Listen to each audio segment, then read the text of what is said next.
secara jujur, saya dan Fadel, juga Martin, Bintang, Pak Umar, Bu Titin, dan seluruh tim hukum, sementara posisi Fadel sekarang lagi di Malaysia, dan malam ini pengumuman untuk juara dari pertandingan dancer yang tingkat internasional itu. Nah, kami sangat bergembira, sangat senang melihat posisi atau keadaan dari LM atau Loli. Kenapa? Karena ternyata apa yang disampaikan oleh Fadel ke saya, bahwa Om tidak mungkin kalau Loli itu akan mengkhianati Fadel, karena gua tahu dia benar dan gua juga benar, dan kita lihat aja Om gitu. Nah, ternyata ada upaya barangkali dari pihak NM atau mungkin dari kuasa hukumnya atau mungkin dari omnya Loli misalnya ya, patut kita duga mereka mungkin tidak mau membuat ini ke publik terungkap. Ternyata ya wartawan sangat cermat. Wartawan ternyata bisa mengintai dan atau mendapat informasi yang menurut saya sehingga bisa langsung head to head dengan Loli. Walaupun Loli pada waktu itu buru-buru masuk ke dalam mobil. Jadi ada dua yang meyakini kami bahwa itu adalah keterangan setelah Loli diperiksa. Pertama, Loli ditanya oleh wartawan di kantor Polres Jakarta Selatan. Yang kedua, mobil yang digunakan Loli adalah mobil polisi. Jadi dua ini kami meyakini keterangan dari Loli, pengakuan dari Loli adalah pengakuan terbaru. Kemudian yang membuat kami berbahagia lagi, Loli tanpa diminta oleh wartawan komentarnya tentang Fadel, dia setelah masuk mobil, dia masih berusaha menunjukkan mukanya, karena dia di kursi bagian kanan, di tengah, dia masih menunjukkan mukanya ke depan sambil melihat wartawan. Nah, lalu dia ngomong, I love you, sayang. I love you, Fadel. Artinya bahwa cinta antara Fadel dan Loli, saya lihat memang benar-benar tulus. Mereka ini mungkin walaupun dikategorikan masih anak di bawah umur, tapi kalau di zaman dulu umur 17 itu bahkan orang umur 16, 15 banyak sudah berumah tangga kan. Tapi kan aturan negara umur 17 itu atau 16 itu belum termasuk kategori orang yang dewasa, masih dianggap anak-anak. Tapi kalau dari segi percakapan Loli dengan Fadel yang saya dengar langsung dari Fadel itu, memang orang ini sama-sama tulus gitu. Nah, jadi saya mau menyampaikan, buat apa gitu?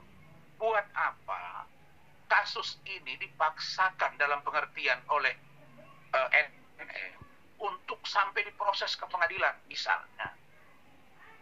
Kan kita sudah menjadi saksi mata semua ini bahwa Loli itu ditempatkan di safe house hampir 3 bulan.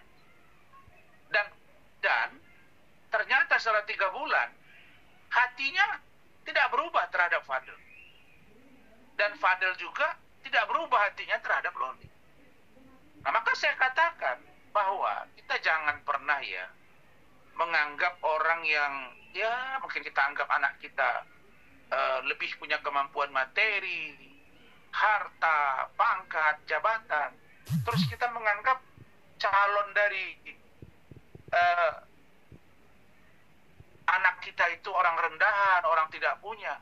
Kita nggak boleh loh menganggap rendah, karena hidup ini penuh dengan misteri. Dan itu terjadi ke diri saya. Saya pun dulu begitu.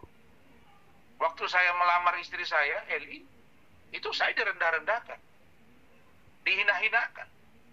Tapi belakangan saya disanjung-sanjung. Nah, jadi ini kita kan nggak tahu kalau besok ternyata Fadel ini dikontrak oleh IO luar negeri, atau mungkin dia menjadi seorang YouTuber yang handal, bisa menghasilkan uang yang banyak. Kalau saya lihat dari segi ketampanan, ya secara jujur saya katakan Fadel itu tampan. Kalau kita lihat dari segi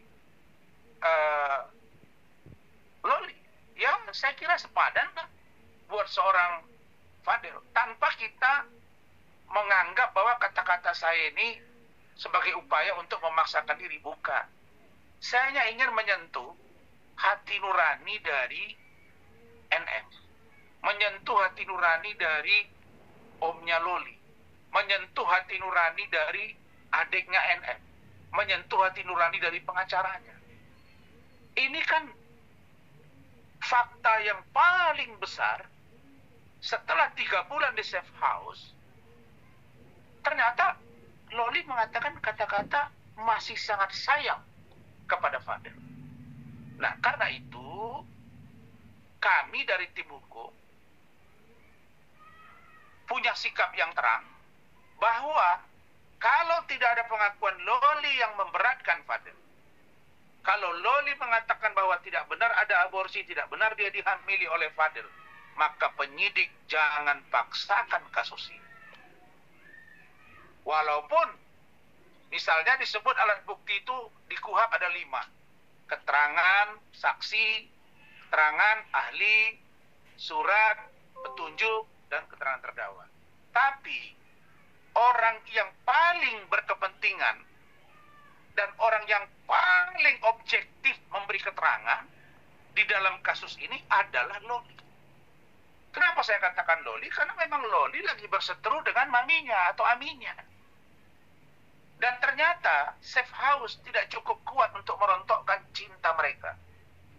Nah, karena itu kalau saya NM, sudah, kalau saya ditanya ya, tapi kan saya tidak kejadian kepada anak saya, mudah-mudahan ya jodoh anak saya nanti semuanya baik, itulah harapan saya. Jadi kalau menurut pandangan saya ingin sentuh hati dari seorang NM. Kalau sudah begini posisi dari Loli, 3 bulan di safe house, habis diperiksa masih mengucapkan cinta kepada Fadel. Fadel pun mengatakan begitu. Nah, terus apa kita harus persoalkan persoalan hubungan mereka ini lagi? Tapi kalau memang itu harus dipaksakan, maksudnya NM memaksa house ini diproses, ya monggo, kita akan siap. Tapi ingat, penyidik jangan coba-coba paksakan kalau alat bukti tidak kuat. Saya katakan, untuk bisa dihentikan, memang seyogianya naik sidik dulu, baru dihentikan. Jadi jangan dianggap naik sidik bentar lagi jadi tersangka. Apalagi tadi saya lihat ada statement dari live-nya NM yang mengatakan minggu depan akan dipanggil. Itu kan proses hukum, harus memeriksa A, B, C, dan D, dan lain-lain. Terus dia bilang, oh itu kan keterangan Loli membuktikan bahwa mereka ada hubungan. Lah, memang dari awal Loli bilang dia memang pacaran sama Fadel. Kan tidak dilarang dalam KUHP pacaran dengan anak di bawah umur. Yang tidak boleh itu menikahi anak di bawah umur, meniduri anak di bawah umur. Kalau anak di bawah umur pun kalau dia sudah dianggap dewasa, bisa minta izin ke kantor urusan agama untuk bisa diberi dispensasi mereka menikah. Banyak yang terjadi seperti itu.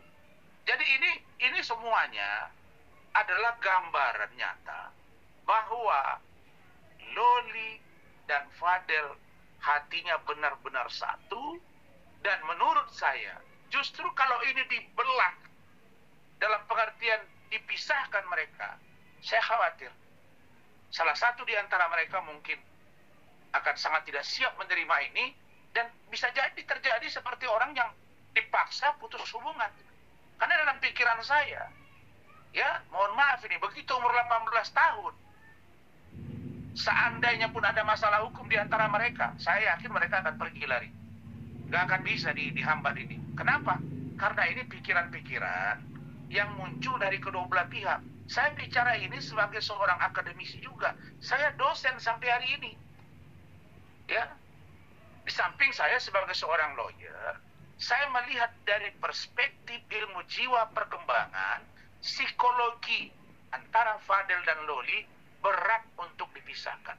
Kalau menurut saya, support saja sudah mereka ini. Kalau Anda anggap LM itu Fadel itu orang susah, ya bantu, kasih usahanya. Kalau memang Anda anggap dia tidak berpendidikan, ya sudah, arahkan mereka ke dunia pendidikan. Tapi kalau ini saling buka aib, saya kira kurang elok. Itu aib yang saya maksudkan adalah itu tadi saya informasikan kepada teman-teman. Saya sudah komunikasi dengan Kementerian PPA. 3 orang dari pejabat di Kementerian PPA sudah memberikan keterangan di Polres Jakarta Selatan. Dan kita sudah komunikasi. Bahkan ya semuanya menyayangkan bahwa jejak digital dari kasus ini sampai Loli dan Fadel tua, mungkin sampai mereka meninggal dunia. Mohon maaf kalau nanti sudah Tuhan menjemput mereka atau kita semua sudah dipanggil Allah. Maka jejak digital itu nggak akan bisa hilang. Apakah ini tidak dipikirkan matang-matang gitu loh. Itu yang saya ingin katakan. Jadi saya menjelaskan ini secara runut.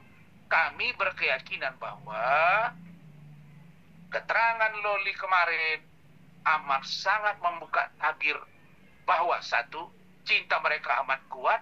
Yang kedua, bahwa dia dalam hal ini Loli tidak memberatkan keterangan atau tuduhan yang dialamatkan kepada Fadel dan juga Loli. Begitu.